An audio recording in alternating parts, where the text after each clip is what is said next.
Page number 165 ઢુંઢક મત માન્યતાનું નિરાકરણનો topic ચાલી રહ્યો છે. એમાં જે મૂળ એકાંતથી અહિંસાનો આડ લઈ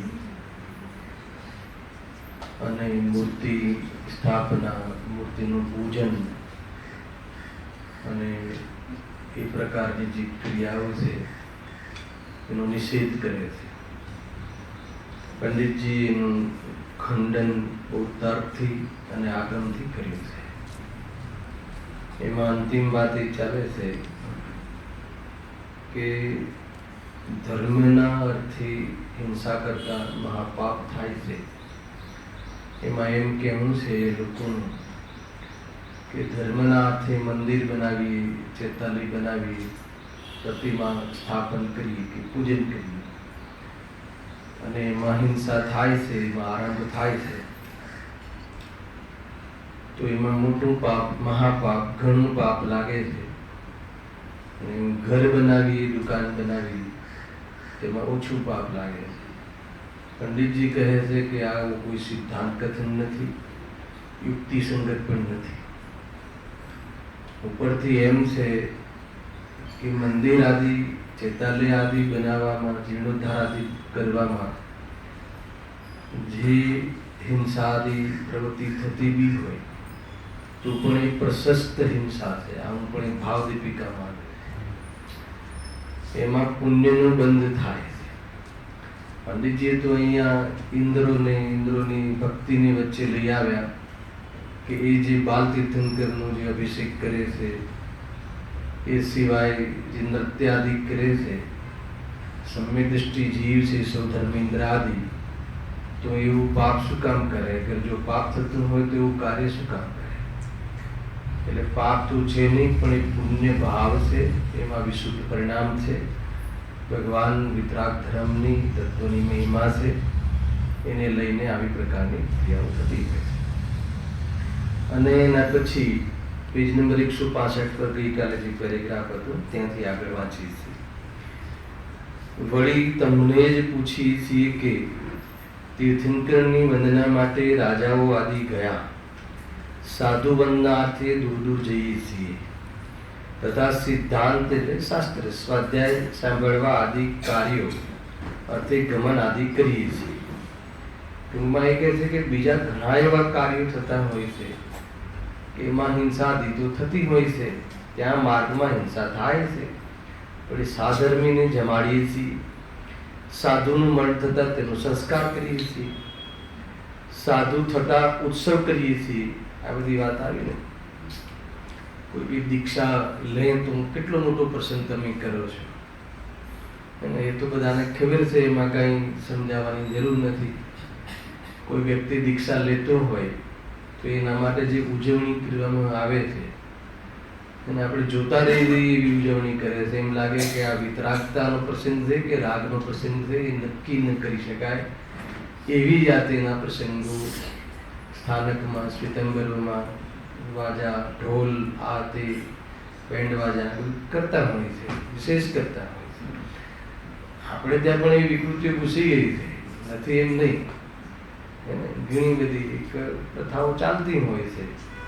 ખબર નહીં ક્યાંથી લઈ આવે. આપણે ત્યાં બી જે દીક્ષાઓ લેતા હોય છે ને, તો એને પહેલા જેટલું એના ઘરમાં દાગીના હોય ને બધા પહેરાવી દે છે. એવું છે ને, ખબર નહીં આ બધું કેમ ચાલે છે. અને એ તો એક કોઈ નાટક બતાવવો હોય તો એ બતાવાય કે ભાઈ આટલી સક્ષમ છે આ જીવ લોકમાં, ગ્રસ્ત જીવનમાં મજબૂરીથી કોઈ દીક્ષા લે છે એમ નથી.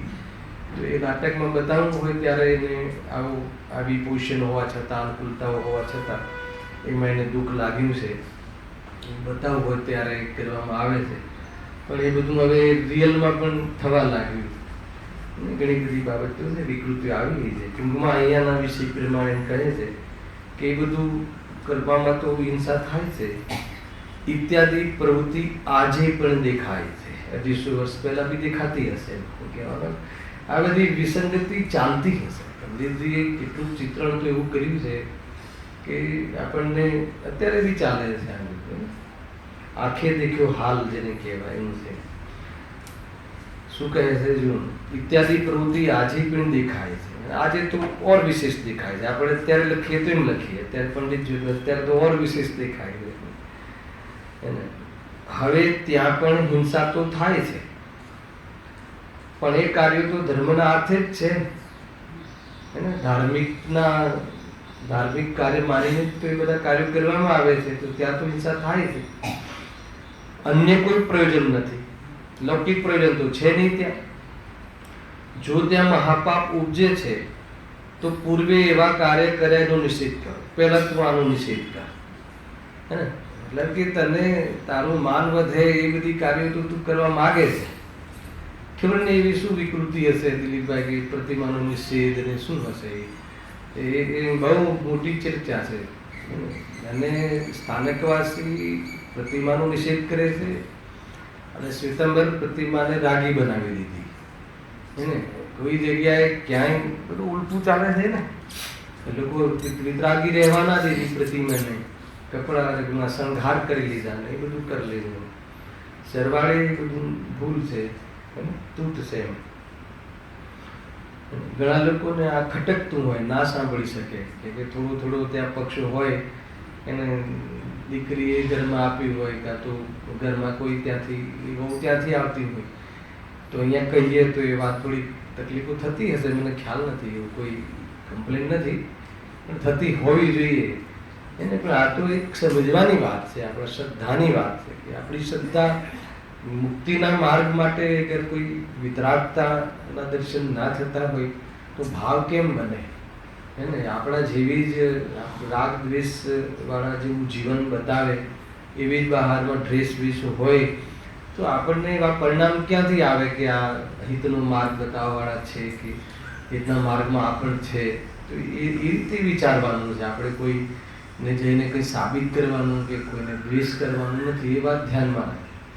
કોઈ ચેલેન્જ કરવા માટે આ ચર્ચા નથી થઈ રહી. હવે પતવા આવી વાત તો, પણ આગળ બી છઠ્ઠો અધિકાર તો છે જ ને, એટલે થોડીક સારો હું કરી દઉં છું. જો હા, અન્ય કોઈ પ્રયોજન નથી. જો ત્યાં મહાપાપ ઉપજે છે તો પૂર્વે એવા કાર્ય કરે તેનો નિષેધ કરો, તથા આજે પણ ગ્રસ્તો એવા કાર્ય કરે છે તેનો પણ ત્યાગ કરો. એ બધું બંધ કરાવો.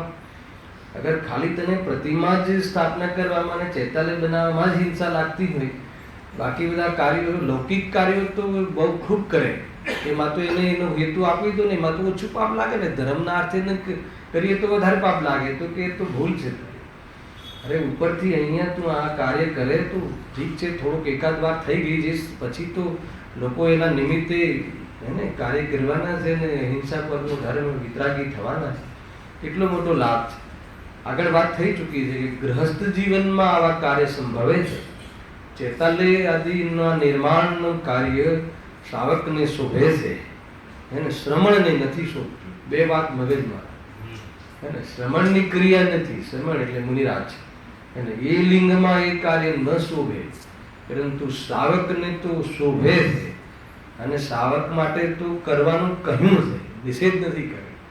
એને તને ગુરુદેવસિંહના પ્રવચન હતા, મેં સવારે વાંચતો હતો કે પાપના કાર્યોમાં ધન ખર્ચવું એના કરતાં જે વિતરાગ ધર્મ જ્યાં પ્રાપ્ત થાય એવા કાર્યોમાં પૈસા ખર્ચવા જોઈએ, બુદ્ધિપૂર્વક ખર્ચવા જોઈએ. એને બાકી તો ભોગ અભિલાષમાં પૈસા જવાના છે, પાપોમાં એ છે જો. અને તેનો પણ ત્યાગ કરો. અને જો ધર્મ ઉપજે છે, ધર્મ એટલે વ્યવહાર ધર્મ, તો ધર્મને અર્થે હિંસામાં મહાપાપ બતાવી શા માટે ભમાવો? લોકોને ભ્રમિત કરીને આનાથી વંચિત કેમ રાખો?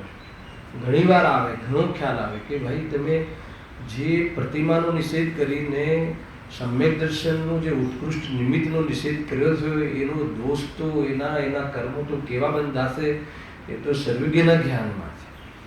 જ્યાં બહુ જ શુદ્ધ આમનાએથી મંદિરો બંધાતા હોય, મંદિરોના નિર્માણ થતા હોય, ત્યાં કોઈ પોતાની અન્ય માન્યતાઓ લઈને એને બેસી ન જવું, એને રોકવું નહીં. બહુ દોષ લાગે છે. રોકાય છે ને મંદિરો અત્યારે, એને બહુ ભાગ પડવા લાગ્યા કે નહીં અભિષેક કરાવો, તમે 20 પંથી આમનાએ બી થોડીક એક પ્રતિમા રાખો તો મંદિર બનાવીએ. પ્લોટ લીધેલા પડ્યા રહે છે ને ભાઈ, ખ્યાલ છે કે નહીં? પેલું હવે મેં કહ્યું એ રીતે 2-4 ભાઈ મળ્યા તો કીધું તમે મંદિરનો વિરોધ કર્યો છો, પ્રતિમા બિરાજમાન થવામાં જે તમે વિરોધ કર્યો છે એ વિરોધનો જે દોષ છે એ દોષ બીજા કોઈ કર્મમાં નથી.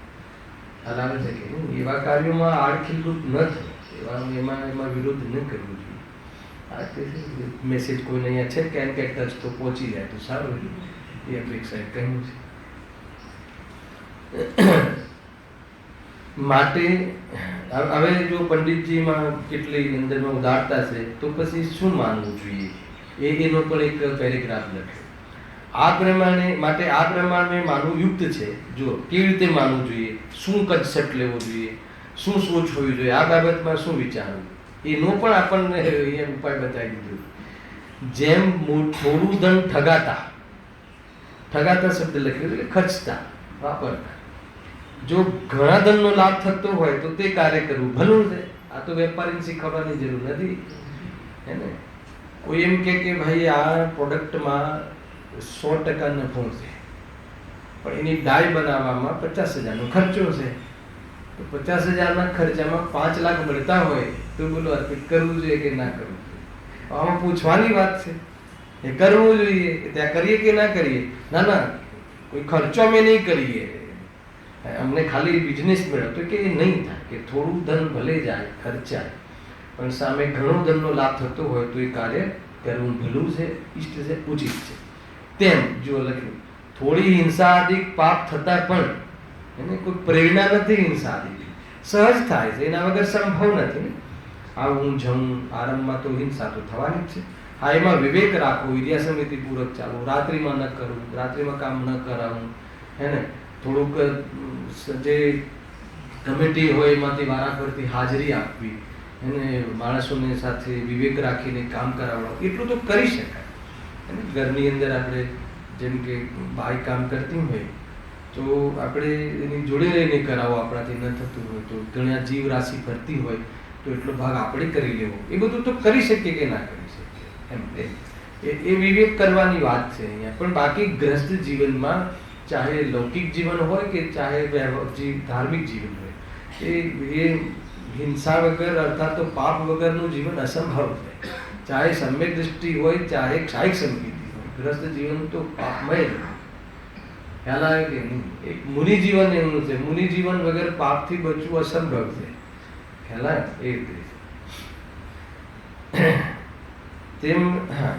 તેમ થોડીક હિંસાથી પાપ થતા પણ જાણે, થતા પણ જો ઘણો ધર્મ ઉપજતો હોય, ધર્મ એટલે ઘણો બાહ્ય વ્યવહાર લાભ થતો હોય તો તે કાર્ય કરવું યોગ્ય છે. ધર્મનો શબ્દ એ વ્યવહાર ધર્મ લેવો, એવું કાર્ય થતું હોય.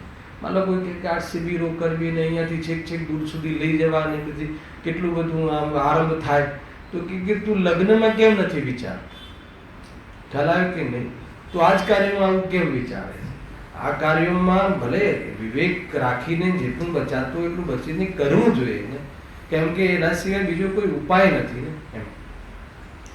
જો થોડા ધનના લોભથી કાર્યને બગાડે તો તે મૂર્ખ છે. આવ્યું ને કે ના ના હું પેલું હમણાં કહ્યું ને પૈસા પેલા ડાયના ના ના એટલું એ તો મારો તો પૈસા ખર્ચી જાય, હું એ તો નહીં કરું તો બિઝનેસ જતો રહેશે. એવી રીતે તેમ થોડી હિંસાના ભયથી મહાધર્મ છોડે તો પાપી જ છે. આવ્યું ને એમાં એ જ આવ્યું ને. હા, વળી કોઈ ઘણું ધન ઠગાવે તથા થોડું ધન ઉપજાવે એવા ન ઉપજાવે તો તે મૂર્ખ છે. ખર્ચો તો ઘણો કરે પણ કોઈ એમાં પ્રોફિટ ના હોય અથવા બહુ અલ્પ પ્રોફિટ હોય તો જલ્દીથી અપટી લેવું જોઈએ. શું કહે છે? આ તો ધંધો બી શીખવાડે છે. શું કહે છે કે વેપારમાં ખોટ જતી હોય અને ખર્ચો બહુ થતો હોય, ઘણું ધન જતું હોય અથવા સામાન્ય પ્રોફિટ થતું હોય તો જલ્દીથી જલ્દી એ બધી જે હોય બ્રાન્ચીસ શું કરવી જોઈએ? બંધ કરી દેવી જોઈએ. હવે અહીંયા ક્યાં લગાવે છે? જો કેવી રીતે લગાવે. તેમ હિંસાદિક વડે ઘણા પાપ ઉપજાવે. આવ્યું ને, લોકમાં તો કોઈ કસર ના છોડે એમ. એને લૌકિક કાર્યો કરવામાં તો હિંસા તરફ જોવે જ નહીં. ખાનપાનમાં, રહેણ સહેનમાં, કોઈ લૌકિક કોઈ કાર્યોમાં, વ્યવહારોમાં, એમાં તો જીવોનું જે થવું હોય એવું થાય. અરે એકેન્દ્રિય બેન્દ્રિયની શું વાત કરીએ, ભલે ને બીજા જીવોને પણ મારું કાર્ય સદાતું હોય તો ભાઈને તકલીફ પડે તો ભલે પડે છે કે નહીં આવે. હે, આપણો ધંધો ચાલતો હોય તો ભલે ને ભાઈનો ધંધો બંધ થઈ જાય અને એમાં ત્યાં તો કશું જ ના વિચારે એમ અહીંયા કહે છે. હે ને, અને ભક્તિ આદિ ધર્મમાં થોડો પ્રવર્તેવા ન પ્રવર્તે. કયા આધાર ઉપર? હિંસા થઈ જશે. ભક્તિમાં મંજીરા વગાડીએ, આ વગાડીએ, તે વગાડીએ, એને તો એમાં હિંસા થઈ જશે તો એમ કરીને ન બેસે અહીંયા અને ન પ્રવર્તે અને બાકીના કાર્યોમાં તો કસર ન છોડે એમ કહે છે. તો કહે છે કે એ તને એમ સમજીને તું ઘણો લાભ જતું કરે. હા, તું ત્યાં એવી તું ભૂમિકા હોય તારી ઘરમાં પણ પ્રતિમાઓ ધારી હોય અને બધા જ પાપ છોડી દીધા હોય તો પછી પૂજા આદિમાં પણ બહુ ન લાગીને સામાયિક આદિમાં લાગવું જોઈએ. મુખ્ય તો એ છે. પરંતુ એ તો કરતો નથી. સામાયિકમાં તો બેસવું નથી અને એ કાર્ય તો તને જમતા નથી અને તું બસ હિંસા થઈ જશે, હિંસા થઈ જશે. એટલે તને ખરેખર તો લૌકિક કાર્યમાં જ રસ છે. સીધી વાત એ. અને આ બધું કહે છે કે આ જો તમને છે ને અત્યારની જે યુવા વર્ગ છે ને એ તમને આવો જવાબ આપશે. જો હિંસા તો થાય છે, શ્વાસ લેતા હિંસા તો થાય છે, તો રોકીને બતાવો. જો એ નથી રોકાતું તો પછી અમને હે ને આલુ ચાટ ખાતા તો શું કેમ રોકો છો એમ ફટાક દઈને તમને આવી જશે આ બધી વાતો. હે ઉતર્ક, હા બરાબર છે, ઉતર્ક કરે છે આ રીતે. તો કે એ એટલા માટે નથી કીધું ભાઈ, અમને ખબર છે પણ અહીંયા ઉદ્દેશ અલગ છે, આ વિશુદ્ધિ છે, અહીંયા એંગલ અલગ છે. સમજમાં આવે છે? હા, એ થોડું એનાથી નથી બચાતું પરંતુ લાભ ઘણો છે, વિશેષ લાભ છે. શિબિરમાં જાય, અહીંયા બેસીને પિકનિક જાય અને ફરવા જાય તો ત્યાં તને જે જૂની માન્યતાઓ ચાલે છે એનું પોષણ થશે. ના ના, અમે ત્યાં બી વિજ્ઞાન કરીશું ને, અને ત્યાં બી અમે વિચારીશું, તમે કહેલા બધી ટેપો લઈ જશું ને, પછી ગુરુદેવનું એક સાંભળીશું, એક આપણી ચર્ચા સાંભળી, બધું કરીએ છીએ. આ બહુ બધું જો લોજિક એટલે જવાબ તો આપવામાં એ લોકો બહુ કુશળ છે. ખ્યાલ આવ્યો? બહુ જબરજસ્ત. તમને શું કહે એટલે જવાબ આપવાથી કામ થોડી થઈ જાય. કામ તો પરિણામોથી થાય છે, કામ તો અભિપ્રાયથી થાય છે. તારા પરિણામના ઠેકાણા નથી, તારો અભિપ્રાયનું ઠેકાણું નથી. એને તને થોડોક લાવો મળ્યો છે તો તું એ પાપ ક્રિયાઓમાં અને ભોગ ક્રિયાઓમાં તું હિંસા થઈ જશે ધર્મમાં એમ માનીને છોડીને તું એ કાર્યોમાં પ્રવર્તે છે. ઊંચી જગ્યાએ જતો હોય તો છોડી દે, અને ઊંચી જગ્યાએ આત્મા જ છે, આત્મામાં જતો હોય તો બધું શું છોડી દે, છૂટી જ જાય છે. જે સ્વરૂપમાં સમાય છે એ નહીં, કોઈ ચીજ બહારમાં હોતી જ નથી. એટલે કે તું બહાર નહીં કાઢે. જોરદાર છે. જો હા શું કહે છે? તેમ હિંસાથી વડે ઘણા પાપ ઉપજાવે અને ભક્તિ આદિ ધર્મમાં થોડો પ્રવર્તે વા ન પ્રવર્તે તો તે પાપી જ થાય છે. સાની આડે લઈને શું કામ ના પ્રવર્તે? હે ને, હિંસા થઈ જશે, હિંસા થઈ જશે. હે ને, રૂપિયા આપવા મંદિરમાં તો હિંસા થઈ જશે, એના કરતા ન આપવા સારા. તો ક્યાં આપીશ? એવું પછી સ્થાન છે કે જ્યાં ઓછી હિંસા થતી હોય ને એવું, તો પછી ક્યાં આપીશ? ક્યાં જશે પૈસા? કાં તો તું પેટે પાટા બાંધીને હે ને તું છોકરાઓને પણ શાંતિથી ઘરમાં નહીં જીવવા દે. એ બી એક ચાલે. પરિગ્રહ તો ખરેખર એને કીધો. અને ગ્રસ્ત જીવનમાં બી લોકો ધન આદિ ખર્ચ નથી કરી શકતા. એને સંગ્રહ કરે, ઓછા થઈ જશે, ઘડી ઘડી ખાનું જોયા કરે, બેંક બેલેન્સ જોયા કરે, આપે નહીં બાળકોને, એને યોગ્ય એ લોકો એ જે શિબિર આદિમાં ન લખાવે તો છેડો, પણ છોકરાઓને પણ એ જે જરૂરિયાતવાળી વસ્તુઓમાં પણ બહુ રોકે. બહુ જોરદાર છે. જો આરંભ પરિક્રમ પાપ પાપ પાપ છે. વળી જેમ હવે જો અંતિમ બહુ જબરદસ્ત કન્સેપ્ટ. વળી જેમ ઠગાયા વિનાશ ધનનો લાભ હોવા છતાં પણ ઠગાય તો તે મૂર્ખ છે. શું કહે છે? જેમ ઠગાયા વિના ધનનો લાભ હોવા છતાં કઈ પણ ખર્ચો કર્યા વગર લાભ થતો હોય હે ને, તો બી ઠગાય, તો બી તો એ કાર્ય ન કરે તો મૂર્ખ છે. એના માટે શું ક્યાં લગાવે સિદ્ધાંતમાં? તેમ નિર્વદ્ય ધર્મરૂપ ઉપયોગ હોય તો સાવધ્ય ધર્મમાં ઉપયોગ લગાવવો યોગ્ય નથી. આવ્યું કે ખ્યાલ આવે? શું કહે કે ખરેખર તો નિર્વદ્ય એટલે જ્યાં નિર્વદ્ય ધર્મ અને સાવધ્ય ધર્મ, આ એમના એક પોતાની મૌલિક ભાષા છે એમની. આ તમને ડાયરેક્ટ શાસ્ત્રમાં આવા શબ્દો નહીં મળે. નિર્વદ્ય ધર્મ, સાવધ્ય ધર્મ, સાવધ્ય બી ધર્મ હોય. અરે એવા ધર્મ કાર્ય કે જેમાં સાવધ્ય એટલે વધ થતો હોય, હિંસાદી થતી હોય, મંદિર આદિ બનાવવામાં, પ્રભાવનામાં, પૂજનમાં થતી હોય. પણ જો નિર્વદ્ય ધર્મમાં ઉપયોગ લાગતો હોય, એટલે જે સામાયિક આદિમાં તો કોઈ એક વાર તમે જે ચટાઈ પાથરીને પછી તો કોઈ એમાં આરંભ છે નહીં, પછી તો બસ ઉપયોગ લગાવવાનો છે, એમાં તો કોઈ હિંસા છે નહીં. તો એ કહે છે કે એમાં જો ઉપયોગ હોય, ટૂંકમાં એમ કહેવું છે કે જ્યારે તારી ભૂમિકા એ લેવલની થઈ ગઈ હોય કે તું શાંતિથી તું સ્થિરતા પ્રાપ્ત કરી શકતું હોય, તો પછી આ કાર્યનો ત્યાગ જરૂર કરજે. તું સાવધ્ય ધર્મમાં નહીં. એને એટલા માટે જો એ બધે આગળ તો લખવાના છે, ભૂમિકાવાળો શબ્દ વાપરવાનો, કે તમે આમાં પંડિતજી એવું પણ નથી કહેતા કે કરવું જોઈએ અને ના કરવું જોઈએ, એની હવે ચર્ચા એમને ઉઠાવી છે. જો એ પ્રમાણે અનેક પરિણામો વડે પોતાની અવસ્થા જોઈ જેથી ભલું થાય તે કરવું, બસ. અને આમાં બહુ સુંદર જવાબ છે. પોતાની અવસ્થા જોઈ, માનો કે તમે મંદિરમાં, પહેલા તો નિષેધ નથી, આ વિધાન છે, પૂજનનું વિધાન છે, અને એ ધર્મમાં કહેલું છે, જ્ઞાનીઓ દ્વારા કહ્યું છે, કરવામાં આવે છે. પૂજન આદિ, ચિત્તાલય બનાવવા આદિ, મંદિર આદિની સ્થાપના આદિ ભગવાનની, એનો નિષેધ નથી. હવે એમાં જે ક્રિયાઓ જે કરવામાં આવે છે એમાં તારા ઉપર છોડી દીધું. અલગ તમે મંદિરમાં આવ્યા, દિલીપભાઈ આવ્યા, હવે તમને ત્યાં એક બાજુ સમૂહમાં જોરદાર વિધાન ચાલે છે, અને તમે હવે તો મોટી મોટી સંસ્થા, મોટા મોટા સંકુલોમાં તો 2-4 મંદિરો હોય છે, સમૂષણ હોય છે, બધું હોય છે ને, બહુ વ્યવસ્થાઓ પુષ્કળ છે. હવે તમારું મન એવું લાગતું હોય કે ભાઈ તત્વજ્ઞાનમાં આમ ઉઠતું હોય, અંદરમાં લાગતું હોય, તો શાંતિથી એક ખૂણામાં બેસીને ઉપયોગ લગાવવો જોઈએ. તો પછી ત્યાં હોહામાં ન જોડાવવું જોઈએ. એની સામે એ હોહા છે. સમજમાં આવે છે વસ્તુ? બહુ બધું એ હવે તમારે પોતે નિર્ણય કરી લે. પણ જેમ કે આપણે ઘણી વાર છે ને કે અહીંયા કોઈ સ્તુતિ ચાલતી હોય ને છેલ્લી સ્તુતિ હોય તો લોકો ફટાફટ ભાગી જાય, તો કે ભાઈ એમાં આપણે વાત કરી હતી, કોઈ એવી કોઈ પ્રતિકૂળતા હોય તો જાય, પણ પછી એ સ્તુતિ પતી જાય એના પછી બી 15 મિનિટ બહાર બોલે જોવા મળે એને, ફ્રૂટવાળા પાસે કે ફલાણા પાસે કે આ તે, તો પછી શું મિનિંગ રહ્યો ચંદ્રકાંત? તો એ અવિનય છે, એ ઠીક નથી. સ્તુતિ આદિ થાય છે જે જીનવાણી આદિની, એને છોડીને તમારે કોઈ એવી હોસ્પિટલાઇઝેશન, કોઈ એવી મેટર હોય તો એ વાત જુદી છે. એ બી રાગ સાથે સંબંધ છે. આમાં તો કોઈ શુદ્ધિ હોય તો કાંઈ ફરક પડતો નથી, એ રીતે છે.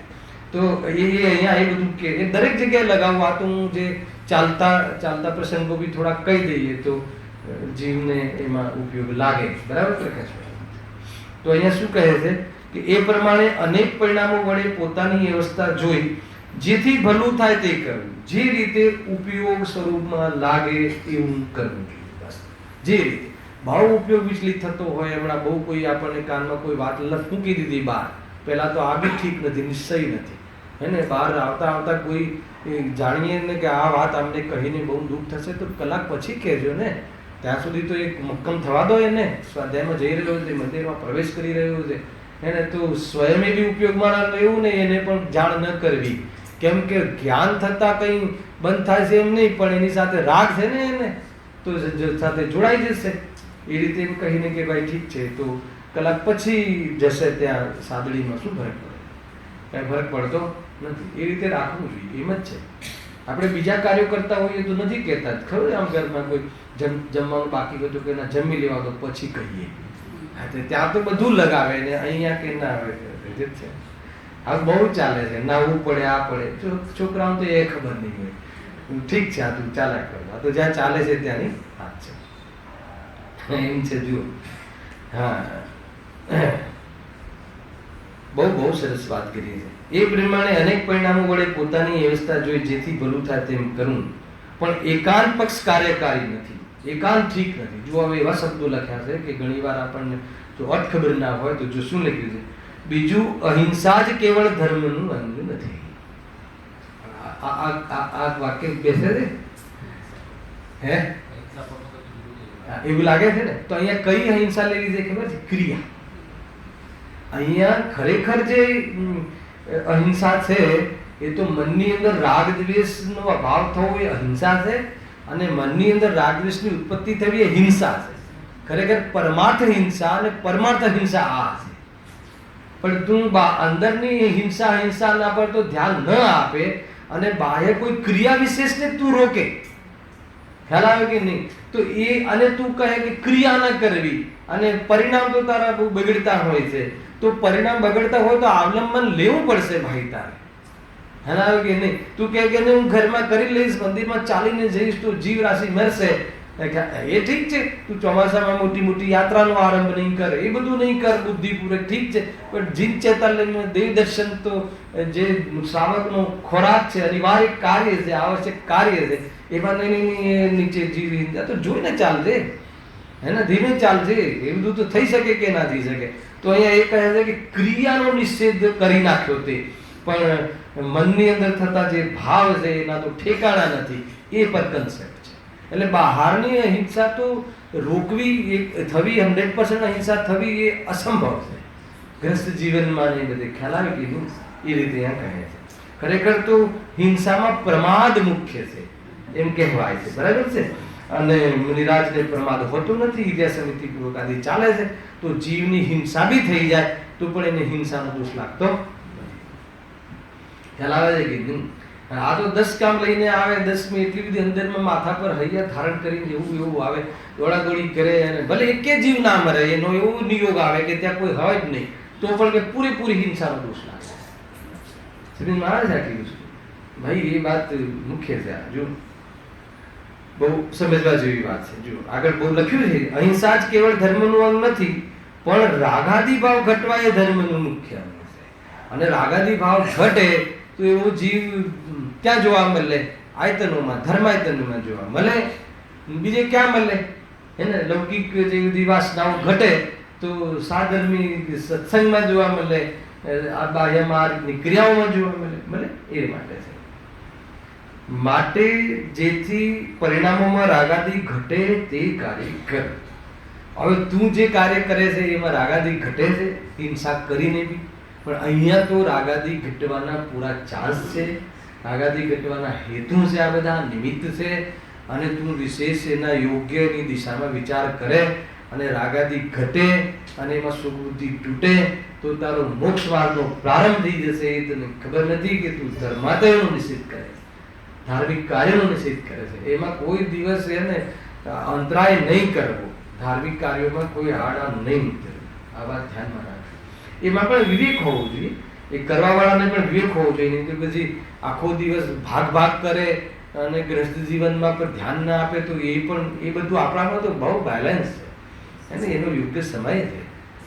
તું પતિના જવાના સમયમાં જ તું શાસ્ત્ર લઈને બેસી જાય તો કહે છે કે તને ધર્મની ને ધાર્મિક કાર્યોની ખબર જ નથી.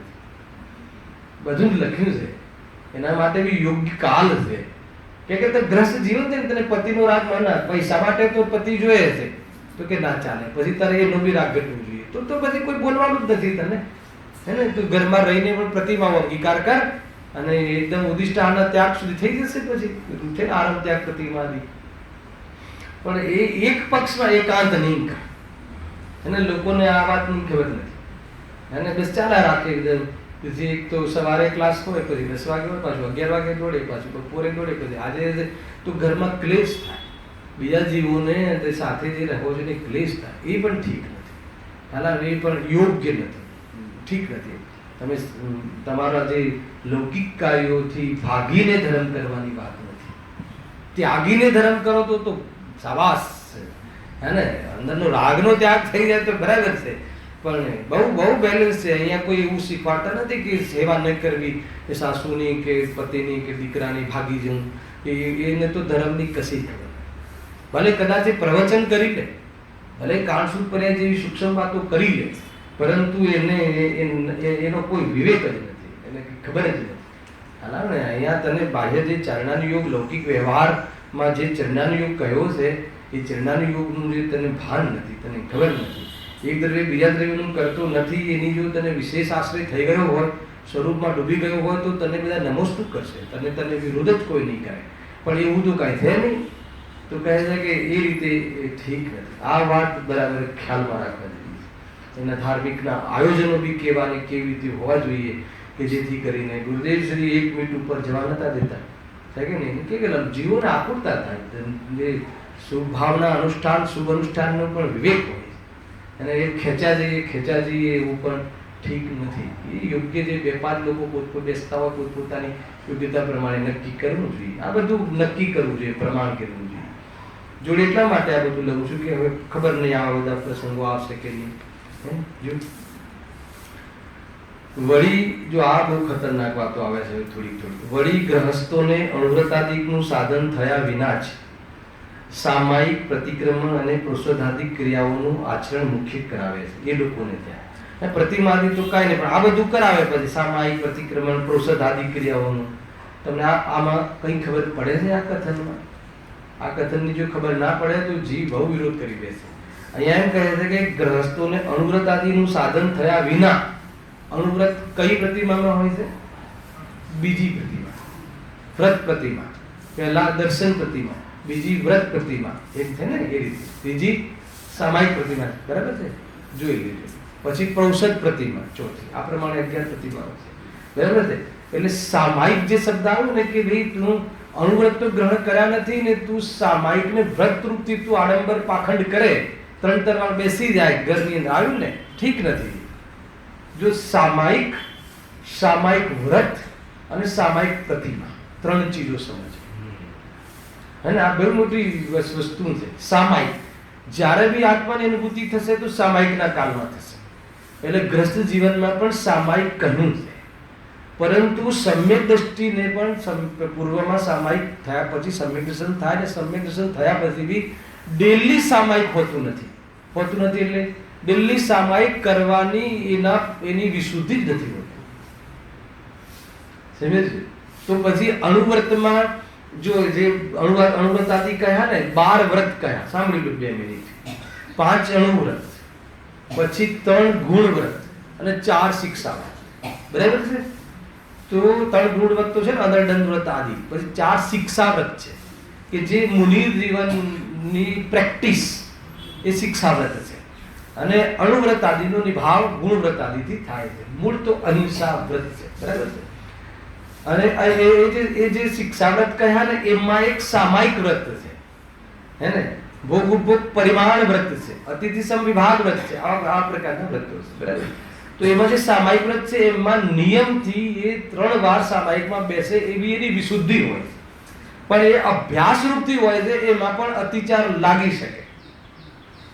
સમજમાં આવે છે? પણ સામાયિક પ્રતિમા જે હોય છે, પછી જે ઉપરની ભૂમિકા વધી, વિતરાગતા વધી, એને પછી દુનિયા ફરી જાય, તણાઈ જાય ઘર, તો બી 3 વાર સામાયિકના પરિણામ વગર એનું જીવન નથી. તો દરેક ચીજની દૃઢતા અને એ પ્રકારેની વગર આગ્રહે થવા વાળી સહજ ક્રિયાઓ વિતરાગતા વધતા વિશુદ્ધિની સાથે થવા વાળા કાર્યો છે.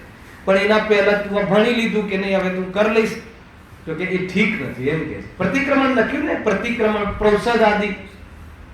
અને પ્રતિક્રમણ ક્રિયા કઈ ભૂમિકાની છે? કોઈ વર્ષમાં 1 વાર આવીને પ્રતિક્રમણ કરવું એ નહીં.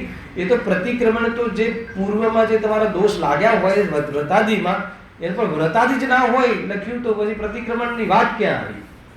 હે ને? પ્રતિક્રમણ જે આપણે કરી લઈએ ને, એ પ્રતિક્રમણનો પાઠ છે, નિષેધ નથી. સમજી લો, એ પ્રતિક્રમણ નથી. હાલારો કે નહીં? એની નામ બી બહુ અહીંયા ખુલાસા કર્યા છે, બહુ જબરજસ્ત હાથમાં આડે હાથે લીધા છે પંડિતજી દરેક. હાલારો કે નહીં? આપણે જે એ પ્રથાથી છૂટવું બહુ કઠિન છે હે ને. એ પ્રતિક્રમણ શું છે? પ્રતિક્રમણના પાઠમાં ઘણા લોકો આગ્રહ રાખે છે નમોત્થાણમ, પછી સંસ્કૃત બોલવાનો આગ્રહ રાખે છે. એક બી પદનો ને એને ખબર પડે ને પેલાને ખબર પડે. એ ના પાડી છે કે એવું પ્રતિક્રમણ ન કરવું જોઈએ, કે તને ખબર જ નથી પડતી, તું ખાલી પાઠ કરી લે છે તો એ ઠીક છે. બીજાના ભાવ બોલવાનું નિષેધ કર્યો છે અહીંયા આગળ. છે જ ચર્ચાઓ છે ને. આજે થોડું વધારે બેસો તો આવી જશે. એવી રીતે શું કરે જો. વળી ગ્રહસ્થોને અણુવ્રતાદિનું સાધન થયા વિના સામાયિક પ્રતિક્રમણ પ્રૌષધાદિ ક્રિયાઓનું આચરણ મુખ્ય કરાવે છે. પ્રૌષધ શું છે? પર્વ છે. પર્વ પ્રૌષધ એક વ્રત જે કહ્યું ને, કેવી રીતે છે? પ્રૌષધ જે પ્રતિમા છે, પ્રૌષધ વ્રત છે, તો પ્રૌષધ નો થાય પર્વ હે ને. અને જે કયા પર્વ હે ને, જે અનાદિ અનંત પર્વ છે, કયા? અષ્ટમી ચૌદશ હે ને, કાયમી એ બે પર્વ છે. તો એ પર્વમાં આ વ્રતી જે હોય, વ્રતીની વાત છે. કોઈ બીજો કરે તો વાત નથી, પણ એને વ્રત ના કહેવાય અને એને વાસ્તવમાં એ નામ ના અપાય અને એમાં કોઈ હઠથી કરવા લાયક નથી. એટલે ગુરુદેવજી કહેતા કે ભાઈ તું એના વ્રતાદિ તો વાસ્તવમાં જૂઠા હોય છે આત્મદર્શન પહેલા તો. અને આગળ અસંયમી જીવોને બી વ્રત ક્યાં આવ્યા છે? સમ્યક જીવોને પણ. તો અહીંયા કહે છે કે એમાં જે પ્રૌષધાદિમાં જે 3 વાર સામાયિકમાં બેસતા હોય ને, રોજમાં રૂટીનમાં સામાયિક પ્રતિમા પછી પ્રૌષધ પ્રતિમા સાંભળજો. તો એમાં જે સામાયિક પ્રતિમામાં 3 વાર નિયમથી બેસે. તો પ્રૌષધ પ્રતિમામાં અષ્ટમી અને ચૌદશ જે બે પર્વ આવે છે આપણે મહિનામાં જે આવે જેટલા, તો એના દિવસે એ લોકો એમાં બી પાછી અનેક પ્રકારની વિશુદ્ધિ હોય છે. કોઈ 48 કલાકની કરે, કોઈ 36 કલાકનો પ્રૌષધ ઉપવાસ કરે, કોઈ 24 કલાકનું કરે, કોઈ આગળના દિવસથી જ, મતલબ કે અષ્ટમી સપ્તમીના સવારથી શું છોડી દે? ટોટલ આહાર છોડી દે, ઘર છોડી દે, વસતિકામાં રહે, મંદિરમાં ન રહે પણ એ ધાર્મિક જે ધર્મશાળા આદિ જે ઘર આદિ હોય ત્યાં રહે. ટોટલી આરંભ છોડી દે. 100% જે સાવધિક કાર્ય છે એ છોડીને 100% આત્મસમીપ જવાના સામાયિકના કાર્યો 48 કલાક કરે. સમજમાં આવે છે કે નહીં? હવે એ તો ભૂખ લાગી જાય તો કે એની વિશુદ્ધિ એવી હોય કે એને ન લાગે. એના પરિણામ જ એટલા વિશુદ્ધ થઈ ગયા હોય છે, વિશુદ્ધિ મનતા આવી ગઈ હોય છે. વિશુદ્ધિ એટલે મનતા, કે જેથી એના પરિણામ ના હોય. એ લોકો એવા લાગે, એ ત્યાં કરતા હોય છે. હવે એવા કાર્યો તું કરાવડાવે ભાન વગર, આત્માના ભાન વગર, ભગવાનના દર્શન વગર, એને સંબંધીના જે તત્વ વિચાર વગર, તો કે એ બધી ક્રિયાઓ તું આચરે છે તો કે એ ક્રમભંગ છે, ઠીક નથી એ કહે છે. આ તો એ સારા છે. બાકી આના ખુલાસા પ્રતાદિમાં વિશેષ થશે આપણે જો. હવે સામાયિક તો રાગદ્વેષ આદિ રહિત સામ્ય ભાવ થતા થાય છે, પણ પાઠ માત્ર ભણવાથી વા ઉઠ બેસ કરવાથી તો થતું નથી. ખાલી પાઠ ભણી લીધું, જો આનો નિષેધ નથી, લખ્યું છે, પણ તું એને આગ્રહથી કરે, એને તું ધર્મ માનીને કરે, અને તું એમાં એવી અહીંયા આવીને પણ તું ભગવાનના દર્શન તો ન કરે, ભગવાનને તો તું પ્રતિમાને તો છોડી દે, પરંતુ તો આવી બધી ક્રિયાઓ તારી ભૂમિકા ભગવાનના દર્શન કરવાની છે. ઉપવાસની ભૂમિકા જડની ક્રિયા છે, એ આધ્યાત્મિક કથન છે. ઉપવાસની ભૂમિકા ઊંચી ભૂમિકા છે. હાલાકી નહીં, મહાવ્રત જડ છે, એ જે ભાષા છે એ નિશ્ચયની ભાષા છે. એ વાસ્તવમાં આગમની ભાષા નથી, અધ્યાત્મની ભાષા છે.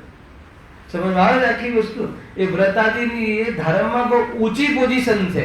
એ પોઝિશન તારા હદની નથી. હલાવે કે નહીં? અને એ જળની ક્રિયા છે, એની દ્રષ્ટિ તો પ્રથમથી જ હોવી જોઈએ, પરંતુ એ પોઝિશન છે એ હાયર પોઝિશન છે ધર્મ ક્રિયામાં, સામાન્ય પોઝિશન નથી. એ રીતે ત્યાં કે વિતરાગતાનો રોલ છે. એટલી વિતરાગતા થાય ત્યારે નિરતિચાર નિભે, નહીં તો ના નિભે.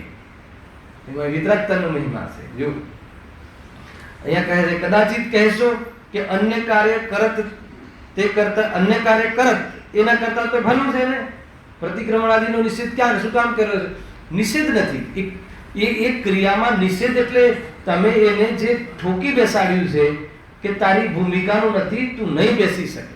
હવે મોટા પ્રતિક્રમણમાં કેટલા લોકોને જ્યારે ભાઈ આજે 14 મોટું પ્રતિક્રમણ છે, પૂછજો 4 જણનું ઇન્ટરવ્યુ લો, એમાંથી 80% નીકળશે કે આમાં કંઈક કોમ્પ્રોમાઇઝ કરવું છે, આટલા બધા કલાકો અમને અમે નથી બેસી શકતા. તો કે એવી દશા છે. એ સહજ દશા તો એ ભૂમિકા નથી ને, એટલા માટે એ ઠીક નથી. એને એ બધું બહુ એના એકાદ પોણો કલાકના પ્રવચન રાખો, પ્રતિક્રમણ શું છે સમજાવો, અને પછી પોતે કરે સ્વતંત્ર રીતે. એવી પ્રથા હોવી જોઈએ. ચાલા રાખે છે. હું કોઈ પ્રથા બદલવાની મારી ઈચ્છા નથી. આ જે છે તમને કહું છું. કારણ કે લોકો પાછળ તમે અડધા તો હોય તો આગળના 4 જણને જે જવાબદારીઓ આપી હોય, ચિઠ્ઠીઓ આપી હોય, એ બરાબર રહે છે. બાકી તો પાછળ ચંદ્રકાંતભાઈ એકવાર તમે વિઝિટ તમારા પાછળ બી એક વખત બેસવું જોઈએ, ખ્યાલ આવી જાય. એમ લાગે કે આ તો ઉપરથી દોષ થાય છે, ઉપરથી અવિનય થાય છે, પાપ બાંધીને જઈએ છે, એવું બહુ થતું હોય. બધું જ ત્યાં પાછળ બધી વાતો ચાલતી હોય છે, શેર બજારની બધું જ ચાલતું હોય છે. એક ઠેકાણું નથી હોતું, જોઈ લેજો. અન્ય કાર્ય કરત તે કરતા તો ભલું છે. અહીંયા કહે છે કે એ સાચું, પંડિતજી કહે સાચું, બરાબર છે, ના નથી. પરંતુ સાંભળજો, જબરજસ્ત વાત આવી છે. આ વાત તો મને એટલી જચે છે. પરંતુ સામાયિક પાઠમાં પ્રતિજ્ઞા તો એવી કરે છે કે મન વચન કાયાથી સાવધને કરીશ નહીં, કરાવીશ નહીં. અહીં આવીને બકે છે, મારી ભાષામાં તો. અહીં આવીને શાસ્ત્રના આગળ કે હું હવે આ નહીં કરું, તે નહીં કરું, આ સાચું આ કરીશ. તો એને તો શું છે કે પ્રતિક્રમણમાં આટલું બોલવાનું છે એમ છે, એને આવું કરવાનું છે એવું નથી. એને ના ખબર પડી. એને આવું બોલવાનું નામ પ્રતિક્રમણ છે, અને આ પ્રમાણે કરવું, આ પ્રમાણે અનુસરવું એનું નામ પ્રતિક્રમણ છે. એ તો એને ખબર જ નથી. અને એ તો એને જ્યાં સુધી અભ્યાસ સ્વાધ્યાય નહીં કરે ત્યાં સુધી નહીં થાય. જો સામાયિક પાઠમાં પ્રતિજ્ઞા તો એવી કરે છે, એનો અર્થ કે ભગવાનની સામે ખોટા વચનો આપે છે ઉપર આવીને આપણે આમ કરીશું આમ, કે તો બીજાનું બોલીએ છીએ ને આપણે, પણ પોતે બોલે છે તો પોતાના માટે થયું ને. હવે હું મિથ્યાત્વને છોડી દઈશ, ત્યાગી દઈશ. હવે મિથ્યાત્વને દંડ બી કરતો જાય છે. મન વચન કાયાથી સાવધને કરીશ નહીં, કરાવીશ નહીં. હવે મનમાં તો વિકલ્પ થયા જ કરે છે, મનમાં તો વિકલ્પ થયા કરે છે. હેલા અહીંયા તો બોલે એમ કે હું રાત્રિ ભોજનનો ત્યાગ કરીશ, અને પછી ભોજનનો ભાવ તો અંદર ચાલુ છે. હેલા કે અંદરમાં બધી ગોઠવણ તો ચાલુ છે. તો કહે છે કે તને ખ્યાલ નથી તું શું કરે છે. તથા વચન કાયામાં પણ કદાચિત અન્યથા પ્રવૃત્તિ થાય છે. મન તો છોડ્યો, વચનમાં ને કાયામાં પણ થાય છે. તરત જ બહાર નીકળીને તરત જ બેનો વાતો કરવાનું ચાલુ પડી જશે. હાલાકી આજે બી ચાલે છે મંદિરોમાં બધું ભાવ ઘરની વાતો, કોઈ ઠીક નથી ભાઈ. હે ને એ રીતે જો ગજબ છે. જો તમને અહીંયા લખ્યું છે ત્યાં પ્રતિજ્ઞા ભંગ થાય છે. તો તમને તો ખ્યાલ હશે કે ગુરુદેવસિંહ દ્વારા બ્રહ્મચર્ય વ્રત આપવાની એક પદ્ધતિ હતી કે આપતા હતા. તો સૌ પહેલા એ તમને ખ્યાલ હોય તો કદાચ કોઈને નજદીકથી ધ્યાન હોય પ્રકાશભાઈ, તો એ જે કાયા દ્વારા કાર્ય છે ને, કાયા દ્વારા થતા કાર્યનો ત્યાગ કરાવતા. જોઈ લેજો તમે કોઈ કેસેટ હોય તો, હે ને. મન વચન સુધી પણ ના પહોંચતા. બ્રહ્મચર્ય કોઈ કે ભાઈ મારે લેવું છે, કોઈને એવી શુદ્ધિ આવી હોય કે ક્રિયા સુધી ના પહોંચે. હાલાકી હજુ એને આત્મદર્શન નથી, તો આગળની વસ્તુ બહુ મુશ્કેલ છે. છતાં કોઈની એવી કોઈ કશાયની મનતા થઈ ગઈ ને કે ભાઈ મારે બ્રહ્મચર્યથી રહેવું છે, તો ગુરુદેવસિંહ એને કહેતા કે તું આજ પછી હું શરીર દ્વારા આ પ્રમાણેની જે ક્રિયાઓનો ત્યાગ કરું છું. એ રીતે બ્રહ્મચર્ય વ્રત લેવડાવવાની પદ્ધતિ હતી. મનથી અને વચનથી લેવડાવે જ નહીં. ખબર છે કે આ પોસિબલ નથી. એનો અર્થ એવું નથી કે એનાથી કે વિચાર કરવો મન અને વચનથી, એની એવી પરિસ્થિતિ નથી. અભ્યાસ તો કરવો જોઈએ, અભ્યાસની નિષેધ નથી, પરંતુ એ રિયલ વ્રત બી નથી. વ્રત તો ભૂમિકા જુદી છે. પરંતુ કોઈ એવી જાતિના પરિણામ મંદ થયા હોય તો એ પ્રમાણેનું નિવેદન લઈ લેવું જોઈએ અને એ પ્રમાણેની પ્રવૃત્તિથી ઉપયોગ બચાવવો જોઈએ. એનો નિષેધ નથી. એમ જો ત્યાં પ્રતિજ્ઞા ભંગ થાય છે. હવે પ્રતિજ્ઞા ભંગ કરવા કરતા તો ન કરવું ભલું છે. ઉલટોટ નહીં કાઢતા. હલાયો કે નહીં. પ્રતિજ્ઞા ભંગ કરવા કરતા તો ન કરવું ભલું છે. એનો અર્થ એ છે કે અભ્યાસરૂપ કરવું, એ પ્રતિજ્ઞાની કોટીમાં ન ગણવું. એમ આનો અર્થ એ છે. પ્રતિજ્ઞાધારી બનીને સમાજમાં ન ફરવું. અને તારાથી નહીં થાય તું પ્રતિજ્ઞા લે, પણ તું પ્રતિજ્ઞાનો અર્થ એવો નથી અભ્યાસરૂપથી લે. બાકી એ રીતની પ્રતિજ્ઞાઓ નથી મળતી. જો અહીંયા હવે જો બહુ સરસ એ વાત કરી છે. કારણ કે પ્રતિજ્ઞા ભંગ કરવી એ મહાપાપ છે. વળી અમે પૂછીએ છીએ કે કોઈ પ્રતિજ્ઞા કરતો નથી પણ ભાષા પાઠ ભણે છે. સાંભળજો, કોઈ એવો વ્યક્તિ છે કે પ્રતિજ્ઞા નથી કરતો, પ્રતિક્રમણ વાંચી લે છે, એવું કરે અને તેનો અર્થ જાણી તેમાં ઉપયોગ રાખે છે. સાંભળજો, બહુ ઊંચી વાત લખી. એનો અર્થ સમજે, અર્થ જાણે, સ્વાધ્યાય કરે અને ઉપયોગ રાખે, એટલે એમાં ઉપયોગ લગાવે. હવે એક બીજું કેરેક્ટર, આ એક કેરેક્ટર, બીજું કેરેક્ટર, તથા કોઈ પ્રતિજ્ઞા કરીને તેને બરાબર પાળતો નથી. આવીને બધાની સામે પ્રતિજ્ઞા તો લઈ લે, પરંતુ પાલન કરતો નથી. પ્રાકૃતાદિકના પાઠ ભણે છે, પણ તેના અર્થનું પોતાને જ્ઞાન નથી. હલાવે કે નહીં? અને અર્થને જાણ્યા વિના ત્યાં ઉપયોગ રહે નહીં. હવે અર્થ ખબર ના, હું તમને અહીંયા મંત્ર બોલાવડાવું, હવે તમને એનો અર્થ ખબર જ ના, બોલે જાઓ, બોલાવડાવું, તમે બોલે જાઓ, તો એમાં મન લાગે નહીં, ઉપયોગ લાગે નહીં. ત્યારે ઉપયોગ અન્ય ઠેકાણે ભટકે છે, તેથી પ્રતિજ્ઞા ભંગ થાય છે. હલાવે કે નહીં? એટલે તમને જે મંત્રો જે ઘણી વખત ઘણા વિદ્વાનો બહુ આગ્રહ રાખે છે કે સંસ્કૃત પ્રાકૃત ભાષામાં બોલવું જોઈએ, હું ના નથી, મારો નિષેધ નથી, પણ એમાં બોલવામાં અશુદ્ધિ આવે છે, ખબર નથી પડતી. તું ગુજરાતી લખ્યું છે, ગુજરાતી વાંચ, ફરક શું પડી જાય છે? એવો આગ્રહ શું કામ? અને એમ કોઈ આપણે એમ કહીએ છીએ કે મુનિરાજોના વચનોથી સ્પષ્ટ થવું, શું સ્પષ્ટ થાય? શું શાનું સ્પષ્ટ થવાનું છે? એનો ભાવ જ ખબર નથી. ખ્યાલ આવે? એનો અર્થ જ ખબર નથી, તો કેવી રીતે ભાવ ભાષણ થશે એનો? તો કહે છે કે એનો નિષેધ કર્યો છે કે નહીં, તને જે ભાષામાં ખબર પડે એ ભાષામાં વાંચ, પણ ખબર ના પડે તો ખાલી વાંચીને તું તારું કાર્યક્રમ શેડ્યુલ તું પૂરું નહીં કર. એવું લખ્યું છે આમાં, જો આગળ છે. હવે એ બંનેમાં વિશેષ ધર્માત્મા કોણ? બોલો બોલો, ધર્માત્મા કોણ? ધર્માત્મા એટલે વ્યવહાર ધાર્મિક કોણ? જો પહેલાને કહેશો કે જેને પ્રતિજ્ઞા તો નથી, પણ એક પાઠ રૂપે વાંચે છે, અભ્યાસ બી કરે છે, એના અર્થ કરે છે, એનો ઉપયોગ લગાવે છે, પ્રયાસ કરે છે, તો તમે એવો જ ઉપદેશ કેમ કરતા નથી? તથા બીજાને કહેશો, જે બીજો જેને ખબર જ નથી, ખાલી પ્રતિજ્ઞાઓ બસ ઘસડ્યા રાખે અને કાંઈ જ ખબર ના હોય, તો પ્રતિજ્ઞા ભંગમાં પાપ ન થયું? પ્રતિજ્ઞાનો ભંગ થયો એમાં તો પાપ ન થયું એના પ્રમાણે તો? અથવા પરિણામો અનુસાર ધર્માત્મા પણ ન થયું તો આ દોષ આવી જશે. પણ પાઠાદિ કરવા અનુસાર થયું, એનો અર્થ કે તમારું પાપ પુણ્ય બહારની ક્રિયા આધાર થયું, તો કે તો રોંગ છે.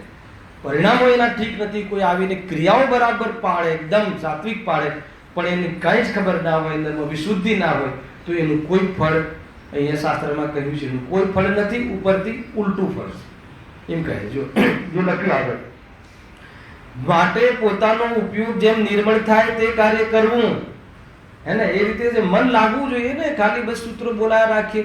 એ સ્થાનકમાં ને એમાં સૂત્રો, એક 3 વર્ષનું 4 વર્ષનું છોકરું હોય તો સૂત્રો કડકડાટ બોલે, તમે જોઈ લેજો. એ સૂત્રો જ કરાવડાવે છે. આપણે પૂછીએ પાઠશાળા જઈ આવ્યો તો સીધા કે 10 સૂત્ર થઈ ગયા. આપણે કોઈ મળીએ, બાળક ક્યાં ગયું? પાઠશાળામાં ગયો તો કે હા ભાઈ 10 સૂત્ર થઈ ગયા. હવે 10 સૂત્ર મને નથી આવડતા. હવે 10 સૂત્ર એ છોકરાને આવડે, એનો અર્થ કરે, એનું શું કરે, એ શું કરશે?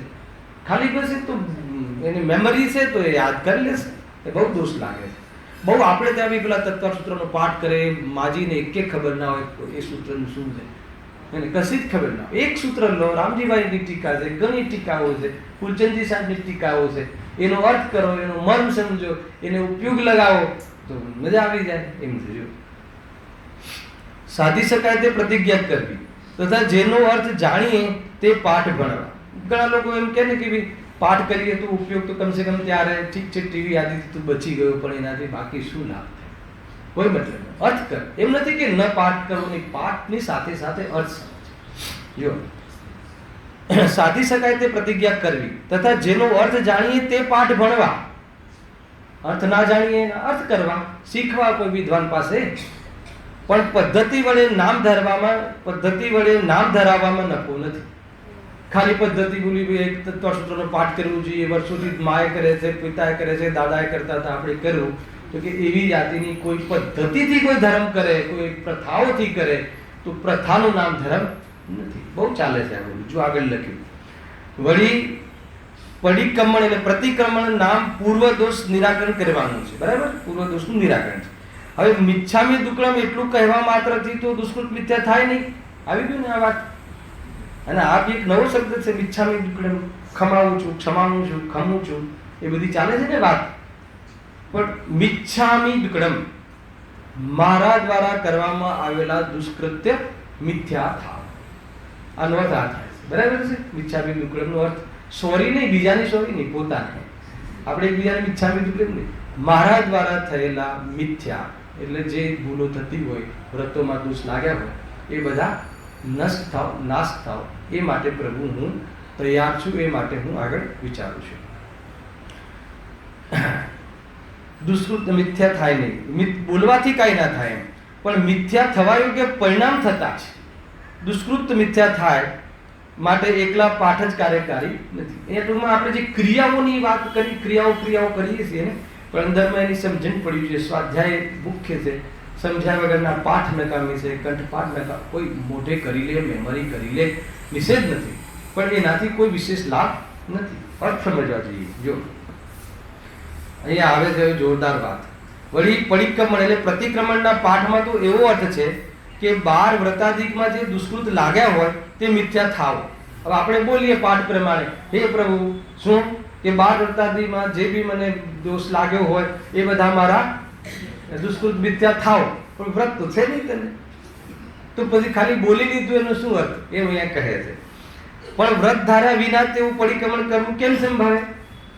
જેને ઉપવાસ ન હોય તેને ઉપવાસમાં લાગેલા દોષનું નિરાકરણ પણ કરે તો તે અસંભવ પણ જાણવું. માનો કે આપણે ભગવાનની સામે આવીને જે પ્રતિક્રમણ પાઠમાં લખ્યું હોય, પ્રભુ હું ખમાવું છું, રાત્રિમાં મને કોઈ દોષ લાગ્યો હોય અને રાત્રિમાં મને કોઈ વિકલ્પ આવી ગયો હોય, ભોજનના પરિણામ આવી ગયા હોય, તો પ્રભુ હું ખમાવું છું, ક્ષમા માગું છું, હું વિશેષ હું એમાં વેદ જ્ઞાન કરીને પુરુષાર્થ કરી, પણ રાત્રિ ભોજનનો ત્યાગ તો હોય નહીં. તેથી એને એ પ્રતિક્રમણ કરવાનો અર્થ શું છે? તો કે પહેલા તું તારી વિશુદ્ધિ તરફ જો, પહેલા તારું જીવન જો, એની સાથે સાથે તું અધ્યાત્મ જો, અને પછી તું આ બધી ક્રિયાઓમાં ઉતર. આ એવી બધી વાતો છે. જો હવે આ બીજી વાત આવી. હવે તેથી એ પાઠ ભણવા કોઈ પ્રકારે બનતા નથી. ખાલી આવીને બોલી જવું, પ્રતિક્રમણો કરી દેવા, એ બધી તમે 10 લક્ષણ પહેરવામાં બિચારા 10 દિવસ લોકો આવતા હોય અને એને કંઈ ખબર ન હોય, અને આપણે આવેલો રાખવા એમાં જોડાઈ જાય. વિદ્વાન કહેતા ડરતો હોય કે ભાઈ પ્રતિક્રમણ, ગુરુદેવશ્રી ડર્યા કોઈ? આટલું બધું તું ધર્મ કરે. અને જુઓ તમે ગુરુદેવશ્રીનું જીવન જુઓ, કેટલી બધી વાત કહે. વ્રતાદિ કેવા છે, હે ને? વ્રતાદિ વાસ્તવમાં જટની ક્રિયા છે, એ વાસ્તવમાં જીવની ક્રિયા જ નથી. એ તો ખરેખર કર્મબંધના કારણ છે. જડની ક્રિયા તો જુદી છે અને ભાવ પણ એ છે. અને સૌથી એમનું જે પૂજન પાઠ આદિમાં એમનું જીવન, એમનું આચરણ સૌથી વધારે એમનું જીવન એમાં જતું નથી. હવે એ બંનેની બેલેન્સ આપણને ખબર હોવી જોઈએ. 3 વાગ્યાના પ્રવચનમાં એમ કહે કે ભક્તિ ઝેર છે અને 4 વાગે ભક્તિમાં ઝૂમતા હોય. હવે એ બંનેનું તમને બેલેન્સ ખબર હોવી જોઈએ. સમજમાં આવે છે કે નહીં? આધ્યાત્મિક કથન છે, નિશ્ચિત દૃષ્ટિને કેળવવાની વાત છે. અને પરિણામોમાં તો એ વાત આવે અને કેવી રીતે એમાંથી પોતાનું કાર્ય સાધવું એની એક આપણી પાસે પદ્ધતિ હોવી જોઈએ. બહુ બાહોશીની વાત છે. આના માટે સાહસ જોઈએ, હે ને? એટલે પ્રતિક્રમણ સાંજે રાખ્યું હોય અને સવારે એ અપ્રતિક્રમણ છે એવી ગાથા કહેવાની તમારી પાસે તાકાત હોવી જોઈએ. ખ્યાલ આવે કે નહીં? એ રીતે છે. જો વળી પોષણમાં પણ સામાયિક વાત પ્રતિજ્ઞા કરી પાડતા નથી, હે ને?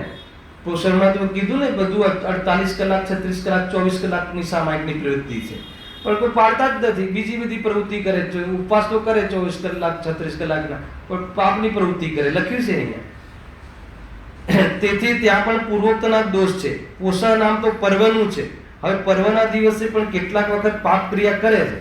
ઉપવાસ કરીને ઓફિસ જતો રહે, દિવસ પૂરો થઈ ગયો, ઉપવાસ થઈ ગયો, જમ્યો નહીં, હે ને? ઉપવાસ એ કહે પોષણવાળી જો અષ્ટમી 14 જે છે ને, જે કરતા હોય, પાડતા હોય, એના માટે તો આ ખાસ વિચારો કે તું એ દિવસે નિયમ કર્યો છે તો તું પછી એ દિવસે ખાલી જમવા સુધી સીમિત નહીં રાખ. બધા જ કાર્યો, સાવધ કાર્યના ત્યાગનું નામ પોષણ છે. સંપૂર્ણ પાપ કાર્યનો ત્યાગ હોવો જોઈએ. સંપૂર્ણ વેપાર આદિ, વ્યવહાર આદિ, લોક વ્યવહાર આદિ સંપૂર્ણ. એ એક દિવસ 24 કલાક જે બી તમે નક્કી કર્યું હોય એ પ્રમાણે ઘરે પછી કરવું શું, ન કરવું તો કરી, પછી કરવું શું તો કે આત્મતત્વનો વિચાર કરવો. હવે એટલો બધો 24 કલાક ના ચાલે તો કરવું શું તો કે ન કરવું, પ્રતિજ્ઞા ન કરવી, 2 કલાકની લે. હલાવે કે નહીં? એ રીતે છે. અહીંયા કે અને પાછળથી પોષણધારી થાય છે. ખાલી પોષણધારી નામધારી થાય છે. હવે જેટલા કાળ બને તેટલા કાળ સાધન કરવામાં તો દોષ નથી. આવ્યું ને? કર ને, જેટલો કાળ તારાથી બને એટલું કર. આગ્રહ શું કામ કરે છે? હર્ષ શું કામ કરે છે? પણ ત્યાં તો પોષણનું નામ રાખવું એ યોગ્ય નથી. તમને એવું લાગતું હશે અમને શું કામ કહો છો, અમે તો આમ આવતા જ નથી, હે ને ઋષભ? અમે ક્યાં નિયમો લઈએ છીએ તમે અમને કહો છો? ભાઈ અહીંયા વાત કહેલી છે, ક્યાં ને ક્યાંય કોઈને કોઈ નિયમ આપણો બનતો હોય.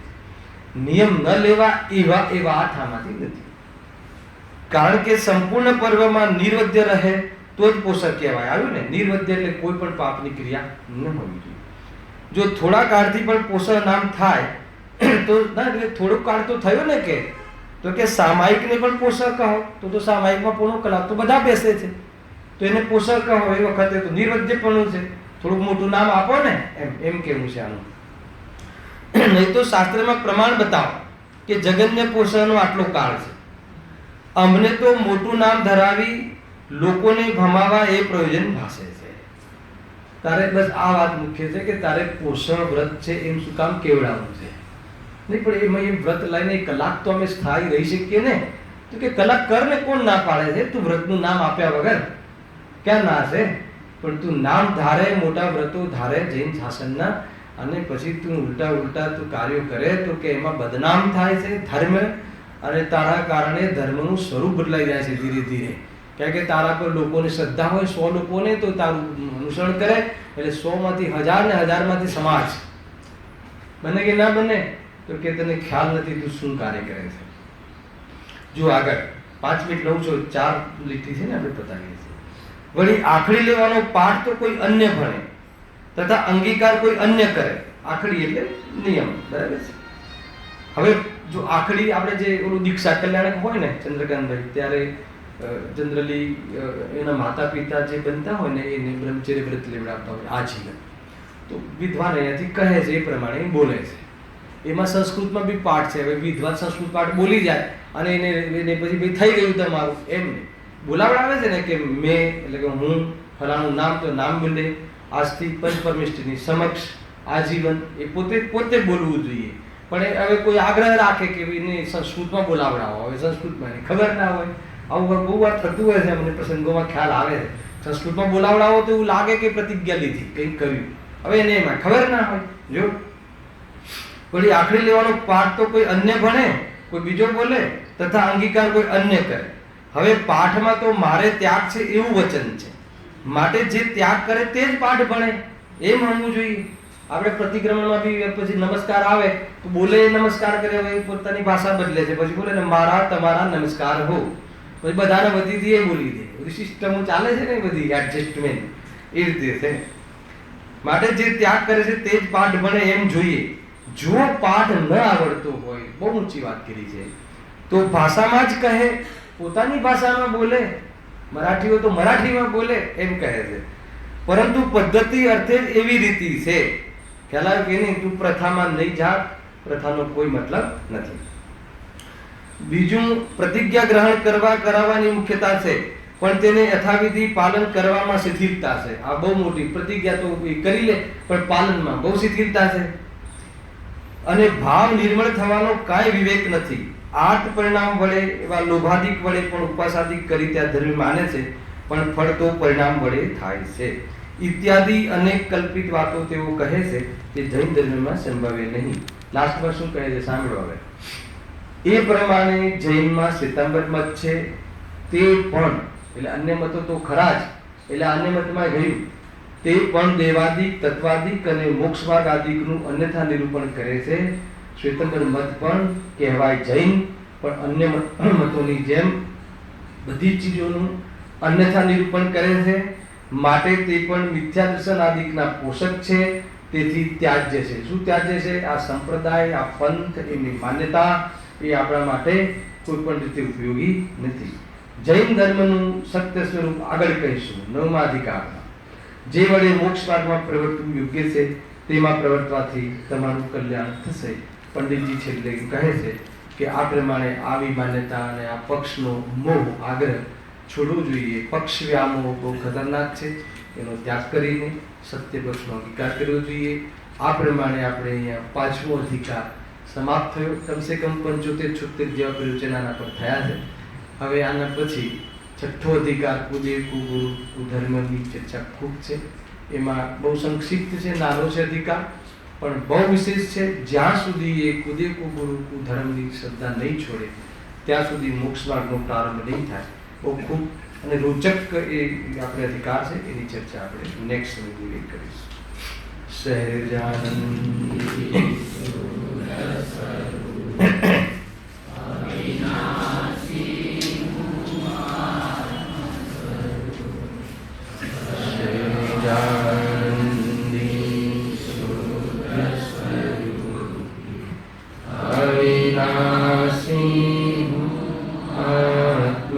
શરૂ સહેજા